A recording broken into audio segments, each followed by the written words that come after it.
Welcome to Problem Solvers. Me and my guy Marco here chop it up in the office and go over real life real estate problems. That is right, man. Look, this is no YouTube joke. We talking about real life problems, real estate world. We're not going over the stuff that the regular YouTubers be talking about. This is what actually goes on in the real estate world. Let's What go. we're actually doing. Let's That's get into right. it. Nah, they played us.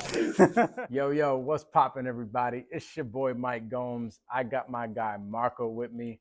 This is the first episode of Problem Solvers, where me and Marco literally break down like real life problems that are going on in our business. So this isn't like YouTube that you see all the cute stuff, right? People getting That's these big right. wholesale checks and everything like that. Like we're actually talking about the real things that are happening, the real problems, so that y'all don't have to go through the problems. Marco, what's good, bro? What it does, What's man. poppin'?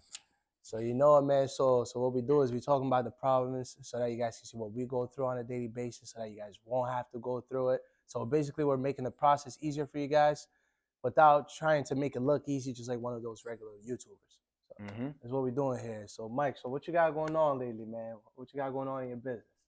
Bro, what don't I got going on for one? Man, that's a good question. First things first. So what we'll do, right? We'll break down pretty much what's like recently going on in our business, and we're gonna mastermind here. This is what people do, like high level people getting in rooms together, solving That's problems right. together. Me and Marco will literally sit in the office. We're both in the same office buildings, doing the same business, and we'll sit here and we'll chop it up on exactly what's going on in each other's businesses and help each other out, give each other referrals and all that type of stuff. That's right. This is what y'all should be doing. Like squat up here in the communities. You can join my Facebook community, blueprintrei.com. Hit up Marco on Instagram. What was your Instagram, Marco? Marco_Morais 95. This is how you connect and mastermind together. But we're gonna be masterminding to y'all so y'all can see it. But what we're gonna break down today is what we're going over in our business right now. Marco just asked me like, "Yo, Mike, what is going on in your business?" And I'm sitting here like, question is, what you got going on, man? That's the real question. That's the real. I got a lot going on in my business right now, but one of the major things I'm doing is hiring new acquisition managers. So right now I have my lead gen. My lead gen is like on point. Lead generation being like the actual leads being generated. Somebody raising their hand and saying, "Hey, I want to sell my property for a specific reason." It's like a funnel, right? Here's the top of the funnel, and then it comes down like this. I have the hopper like busting. The hopper is busting and it's full and it's automated. I don't have to spend any time on that. Oh, that's exactly where you want to be, man. There's a lot of people, right? When they get into wholesaling or even just leads, just generating their own leads, whether they want to flip them or wholesale them, then they get caught up on the stage where they're putting most of their time trying to catch the deals, and then they don't have the time to do the deal analysis to actually put them together or put the performance together, whether they want to raise money or go ahead and figure out how they're going to allocate the capital. So they get stuck on the first step, which is trying to to generate the deal. So for you now, so you're telling me you already have a system where you can generate the deal and it's already automated, and then it comes. I mean, you can do the cold call and all that good stuff, and then once it gets to the sales part, which is the negotiating part, that's what you're at right now. That's the people you're trying to look for. This is what I tell people. I tell people there's 3 parts of business, right? The first part is marketing. That's right. It's getting the eyeballs, right? It's getting the interest in whatever you're selling, whether you're a painting business or you're a wholesale business, whatever. You need eyeballs. You need people that are interested in your process. Then you need to convert them into a client. So that's sales. So there's marketing, sales, which is conversion, and then there's performing, like actually doing the thing. So if you're a painter, there's actually painting the walls. If you're a wholesaler, there's actually bringing the deal to the finish line, right? That's right. And if you can fulfill all those 3, then you have a business. For me, I fulfill all 3, right? But what I'm working on scaling out of completely is the second one. I have the first one and the third one down pat. The second one, I'm still in the weeds. I'm still working in my wholesale business, talking to sellers, helping my sales team out, probably maybe an hour or 2 a day. I want to be out of that completely. So I'm in the process of hiring more salespeople and more acquisition managers, and that's the thing that I've been going through the past couple weeks. But even just putting in about 1 to 2 hours a day, that's still pretty solid compared to some people where they're spending the whole day from probably 8 o'clock in the morning to 5 p.m. And Bro, that was me.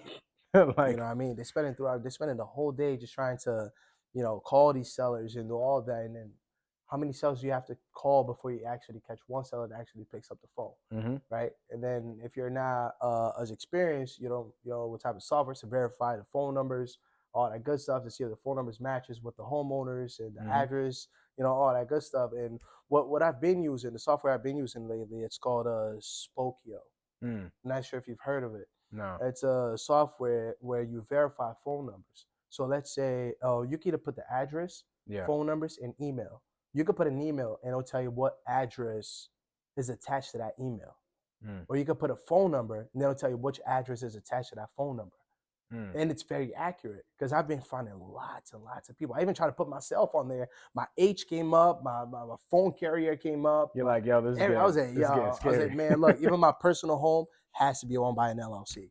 Yeah. Because one thing that I noticed, if the property is owned by an entity, it does not show on any of those platforms. Yeah, when we skip trace, it's like pulling teeth trying to get LLC's phone number. That's right. You can't really get LLC's phone numbers. It's a different process. Mhm. When you see that it's owned by an LLC, you have to go and take another route and figure out how to, retrieve the phone number. Yeah. But lately, that's the app I've been using. I've been using Spokio to get information. Spokio, take notes.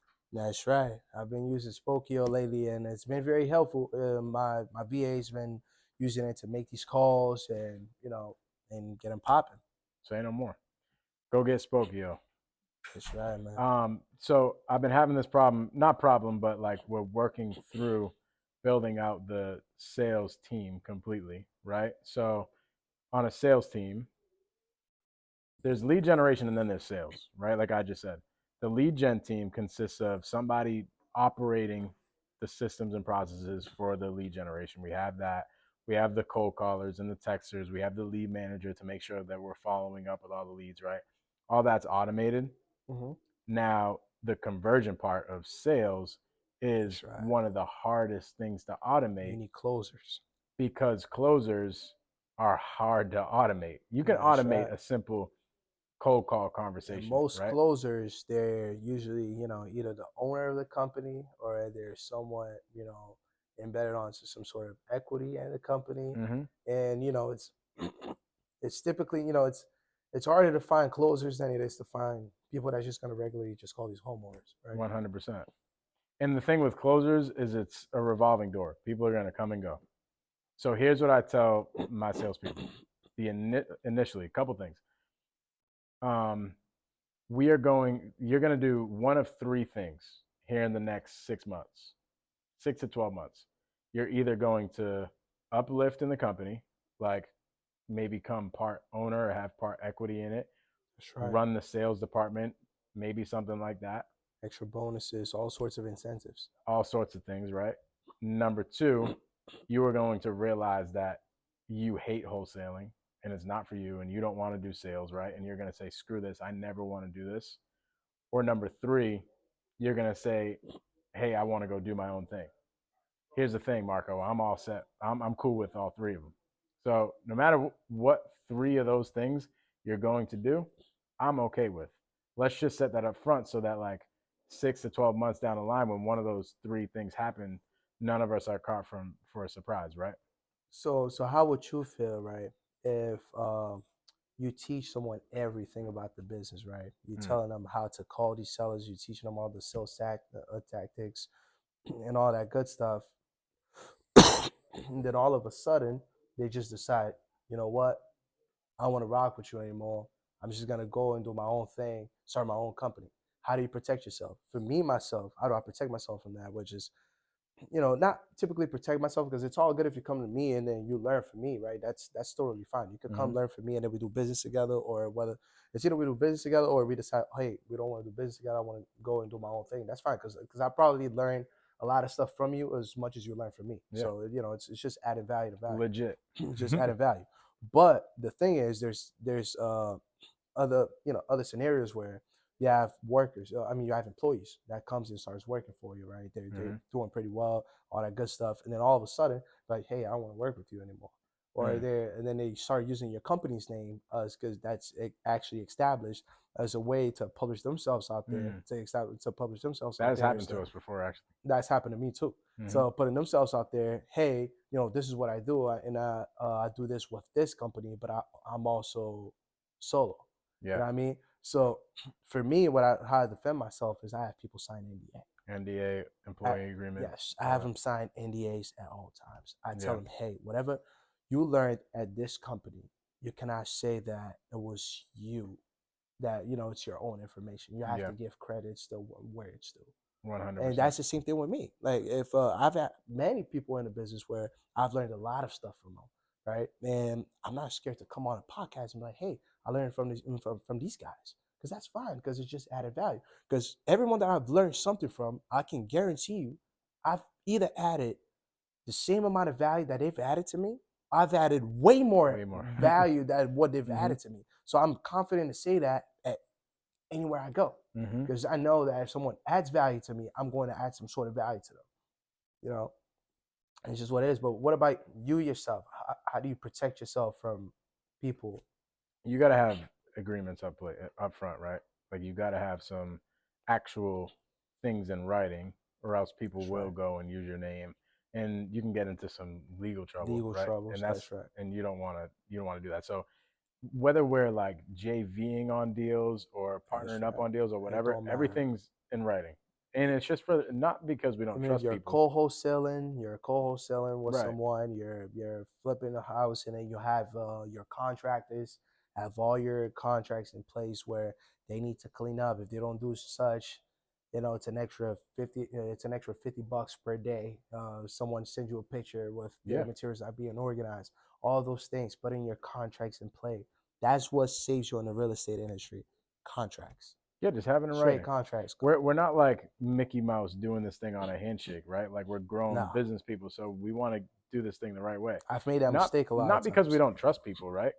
Like I trust all my people. It's holding myself accountable as well, because sometimes I could tell a contractor, hey, you know what, I need you to paint this wall, paint that, do this, do that, and then I come out of nowhere and be like, you know what, I need you to give me a Naxxon wall here and do this here and do that here, and then I'll be like, hey, hey Marco, because I have a lot of things going on in my head. I'm flipping about 6, 8 houses at the same time. How is it possible for me to remember about what I told a contractor 3 months ago about that one specific wall, right? But he will hold me accountable. Hey, Marco, this is not what's on the contract. You know what I mean? So it will serve as something to protect him, because it could be just me, moving around and just throwing words out there, or it could be, me saying, hey, you said you would do this, but now you're saying it's not included on the contract. I mean, it's you didn't say so.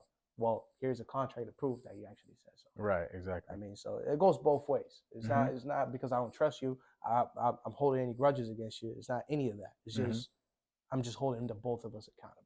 100%. That's all it is. It just and also avoids problems, because let's say if we're about to get into it, because there's the contract's not making sense. I mean, something's not making sense. We'll be like, you know what? Let's just go back to the contract. Whatever the contract says, that's it. So the contract is the judge in the situation, right? So hey, let's go back to the contract. We're over here going back and forth arguing. You know what? Let's just stop arguing. Let's go back to the contract. Yeah. And that's it. And then the argument just ends right there. There's whatever the contract says, that's what it says. My first wholesale deal, I did not do an assignment agreement in the beginning, right?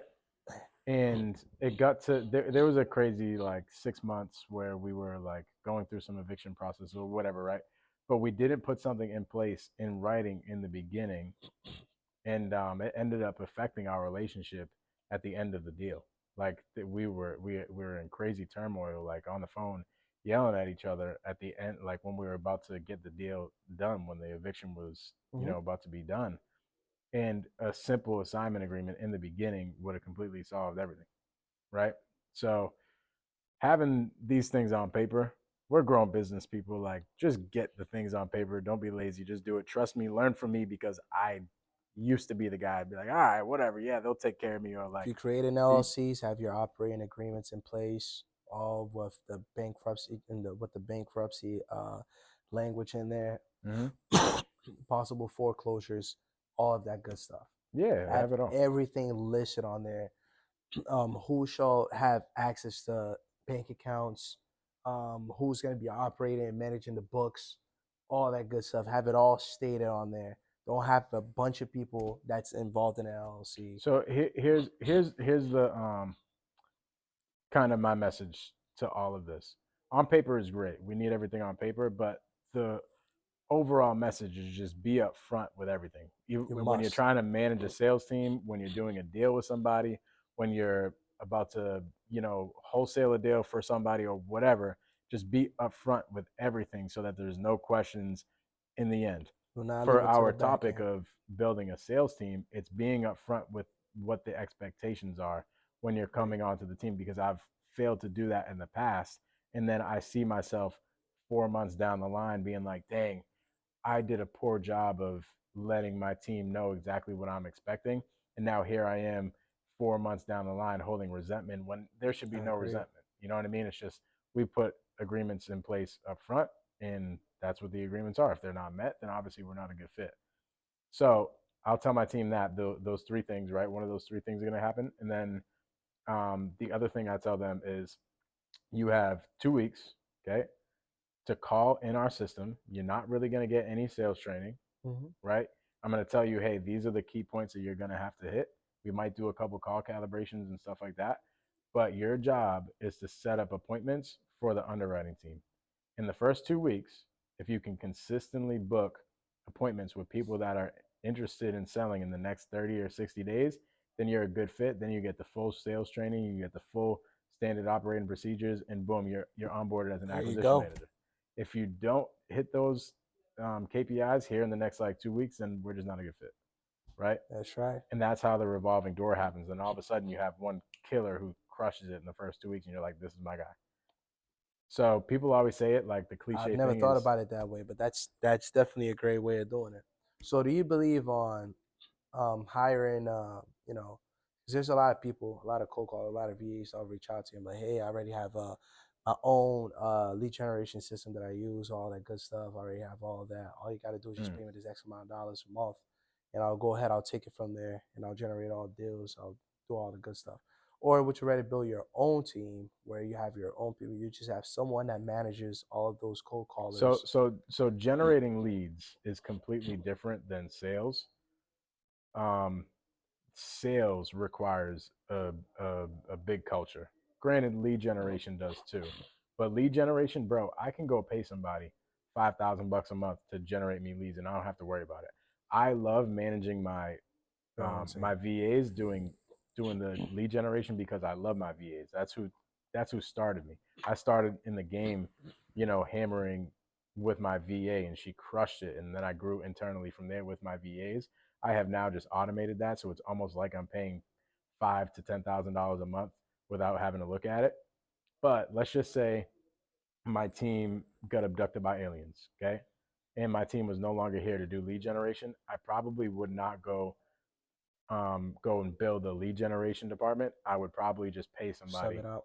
Yes, exactly. Pay somebody $5,000 to $10,000 a month to bring me leads, and that's it. So that's for lead generation. But for sales, it's all about culture. It's all like, how are you building your culture? How are you leading by example with your sales team? How are you doing these role plays? How are you doing these call calibrations? How are you like really pouring into your team? And that's what builds the culture. But I'm only doing that if you have shown me in the first 2 weeks that you deserve to be poured into, right?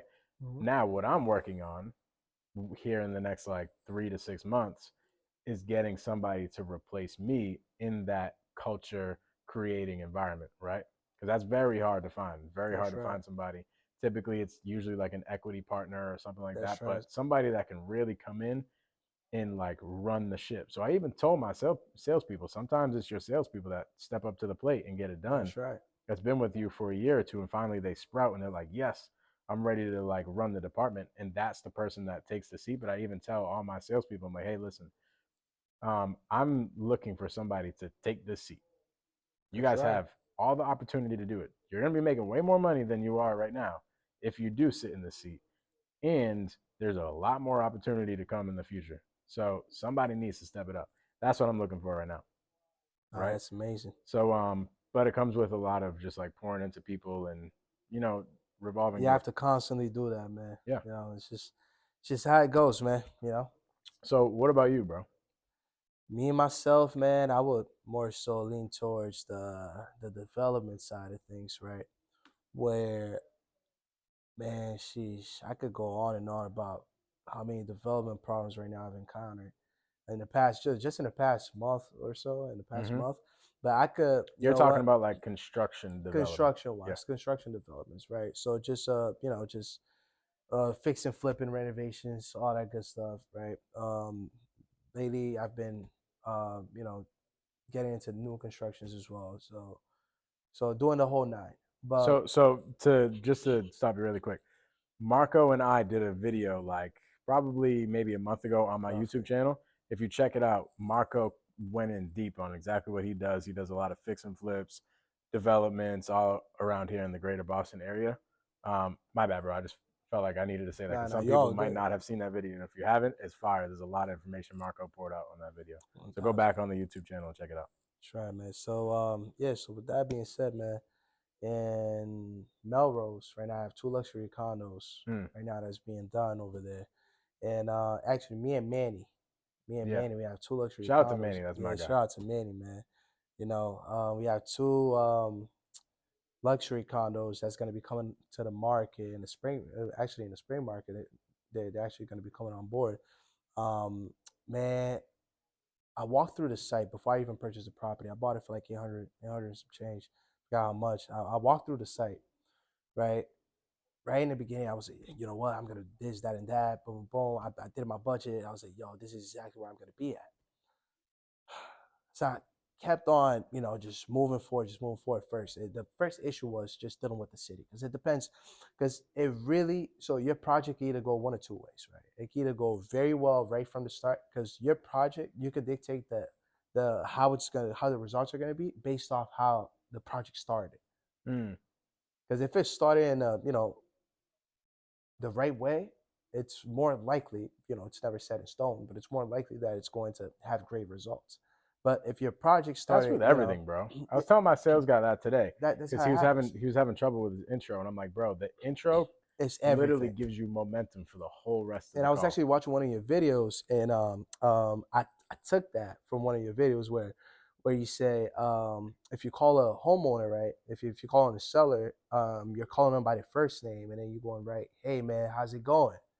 So it's more so, you know, inviting yourself in. Yeah. So I tried doing that with a seller. Actually, Manny gave me his phone number.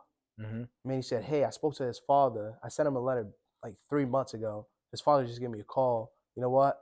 Just call him and just run with it, because he was gonna be away for the weekend. I was like, you know what? I'm gonna just run with it. I'm gonna just pop by over the weekend, just check out the property and talk to them in person. And then as I called him over the phone, I had just watched your video. It was, bro, it's funny because I had just watched your video like 5 minutes before that. And then I called this guy. I did exactly what you said on the video. So I called him. I was like, "Hey, Jim, how's it going?" You He's know, like, and wait, do I know who yeah. this? So he was questioning himself. He was like, "Do I freaking know this dude?" You know what I mean, but it got to a point where he was like, "Yeah, man, I'm good. What about yourself?" I said, "Hey, man, I'm doing great. I'm glad you asked." And then from there, I went straight. I was like, "Hey, man, you know, my partner over in Noso spoke to your father, and you know, and he just gave us your contact because you're the one actually living in the property." And then boom, boom, boom. Then from there, one thing led to the other, and then it was, "Oh, hey, you know what? I'm actually around this weekend. I'm gonna go check out your property." It's like, "Oh man, that's perfect." So I went over to the property, and you know, it was amazing. I was very sick, as you guys can tell. I'm still, you know, I'm still over here trying to clear my throat. I was very sick, very very sick that day. And you know, I put on my mask and everything, but I let him know before everyone else. And hey, man, I got a cold, but you know, I was already on the road, so I This just was your thought flu about game, bro. yeah, it was the flu game, man. So I went there, took a look at the property, give him an offer. Then he didn't end up, he did not accept the offer. Okay. That's funny. He did not accept the offer. Give him an offer right in the low threes. Give him in my it's a house in Milton. Give him an offer in the low threes. He said, no, we accepted. And then I called the father. The father said, hey, we accepted a higher offer. No, he didn't. And then I asked him, if you don't mind me asking, how much was the offer? He said, you know what? I don't feel comfortable sharing that. I say, hey man, you didn't get no offer. You're just looking to fish around and see if you can catch a higher number. So now the plan is to follow up with him. Follow up with him and be like, hey, you know what? I'm gonna give you my best and last. Why don't I call him? You see? That's a good one. We could go ahead, call him. Bro, I've call done him that on before. video. And then I've actually done that before too, where I lowball him, and then somebody else calls him. Hey, you know what? I just seen your property. I drove by the other day. I've been holding this for about like the past 3 months. We do that in our sales department all the time. Somebody will mess up a lead and somebody else will just go in cold. Just go and get it. That's right. And I've done that before. Yeah. And it's and it works. It works because you go, you say, you know what, I'm gonna give you $350, and somebody else comes aboard. Not even that. Sometimes people just vibe with different people. Just vibe with different people, and then they receive that call. They're like, you know what, I'm gonna give you $375. That's my best and last. I was going over all my numbers. That's all I can give you. And I'm like, you know what? I received an offer from this other guy the other day for $350. This is amazing. Another $25,000 on top. Perfect. Bet I'm going with your offer. Then boom, you got yourself a deal. But really and truly, both of you guys, right? Yeah. So that's just another sales tactic that you could use to lock up deals. But as I was saying, going back to the point. So over in Melrose, the 2 luxury condos over there, it's gonna be named the Victorian condominiums, which is named after Manuel Reynoso's daughter that was just born. So we naming the condominium on after his daughter that was just born. So we're gonna register on the deed, and the name can never be changed. That's fine. So the Victorian condominium. So her name is Victoria. So now the name of the condos, it's a Victorian home as well. So we're gonna call it the Victorian condominiums. That's fire. So yeah, so she's gonna be the one cutting the ribbon and all that good stuff. That is really dope. So yeah, and she's only about a few months old, so that's gonna be exciting. Dope. Definitely should pass by. You know what I'm saying? Say no more. We should do a video. There you go. You know what I'm saying? But yeah, so had a couple of problems there. More so structural, because the whole renovation starts from the basement up.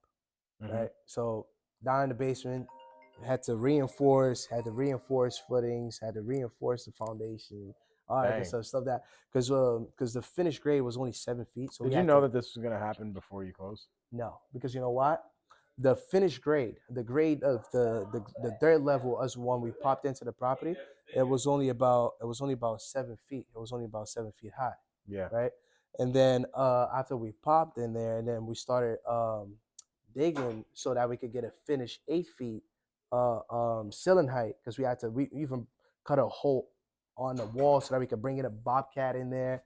It's crazy. Bro, how did you not shit your pants? Look, it's bananas, because you know why? Because this right now, your story would like scare, especially newbies that haven't done any fix and flips, to be like, yo, I don't want to do no fix and flips. Nah, but really and truly, do that structural shit. I tell you this. You end up being over budget. That's one. But by the end of the day, right, you're in development. I mean, if you're developing, you should have a little bit of contingencies. Even if you don't have your contingencies, you have some sort of cash reserves that will sustain the overage. Yeah. Right? But it happens, right? It's just things that you cannot control, right? So I get in there, and as they started digging, they found out that some parts of the foundation was not sitting on nothing. It was just it was just red bricks. Just red bricks stacked on top of each other, sitting on top of the dirt. Damn. So the side walls weren't sitting on, had no footings, had no sort of structure that it was sitting on. So we had to jack up the whole house. Dig down 4 to 6 feet, 4 to 6 feet down, depending on areas. There were some areas the engineer actually required us to go deeper than 4 feet. Jack up the whole house.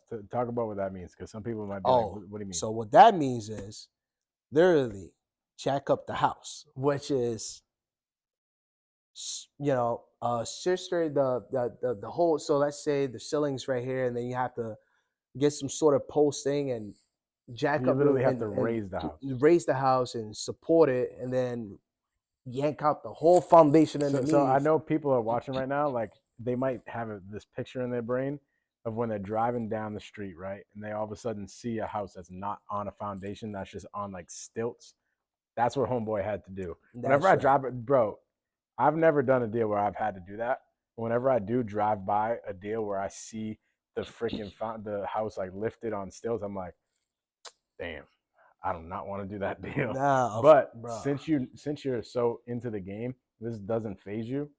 Like that's impressive, bro. Talk about that. How did you get there? I tell you, in the beginning, right Yeah. when I first started doing this, right, uh, you encounter so many problems to the point where you start learning about the business, you know, as time goes, right? As you're doing deal by deal. I tell people if you want to start, flipping homes, doing any sorts of developments, the best way to go about it is to actually learn by practicing, by buying Doing the thing. buildings and doing it. There's a lot of gurus out there. They'll say, hey, you know what? Uh, this is how you do it, this is how you do it. But we and Mike, we could come here and talk about everything that we have to talk about. We could drop all sorts of gems. But in order for you to really get into it and learn how to get down and get dirty and get it done is by actually doing it. You have to do the thing. Like Do the work. You have to Just actually do the thing. don't try to. There's people that haven't done the thing for like 20 years teaching the business, and that's great. They got a lot of freaking great knowledge, but a lot of stuff changes. 20 years, this business 20 years ago is completely different from this business now. Bro, I don't care what you're saying. You're encountering different problems every single day. So it would be different in 2 weeks. in 2 weeks, it'll be different. Codes are changing, especially in construction. Codes are changing on a quarterly basis. Mm-hmm. So the things you did last year in terms of plumbing, electrical, all sorts of things, you cannot do it this year. We're gonna be talking in a couple of years, talking about AI. On how we're wholesaling through AI. You see what I mean? So things change constantly. Yeah. So with that being said, man, just do the work. Learn how to, first, if you want to get into fix and flipping, uh, first find yourself someone who's going to finance your deal. If you're raising your capital, have great investors that understand the business or are somewhat in business. So you're taking the stress away from constantly having to explain what you're doing, all that good stuff, because you understand the business. If you put budgeted 2 months and it don't take 4 months, freaking happens. It's the industry. You just in the beginning, you just got to get your hands on a transaction somehow. That's right. You got to get your hands on transactions and just try to get your hand on as many transactions. It could be wholesaling, fix and flipping. It don't matter what it is. Exactly. But just real estate related, buy and hold. It don't matter what it is. Mm-hmm. Just get yourself in and start doing the work. Yeah, I break it down like this. There's 3 different. So here's how I break it down. There's 3 different things that make a deal. There's 1, the actual deal itself, like the contract, somebody bringing the deal. There's 2, the money to the deal, like who's bringing the liquidity to the table. That's right. Like the actual finances. And then there's 3, the management. That is correct. If you can bring one of those 3, you could be an equity partner in the deal. That is correct. If you're even a part of just one of those 3, you might have generated the lead. You might have teed up the person for the finances. You might have, some in a property management company or something like that. You can get your hands on a transaction and get paid to learn. That's right. Right. So you just got to break down those 3, figure out how you end up plugging yourself into one of those 3. And that's how you just get yourself into the weeds and start learning.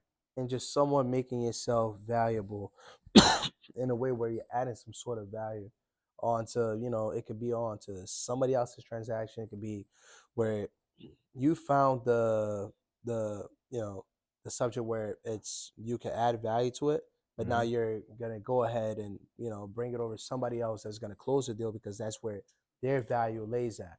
You know what I mean?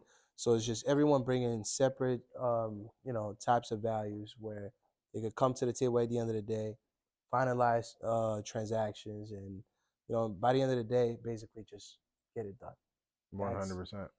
That's the job, right?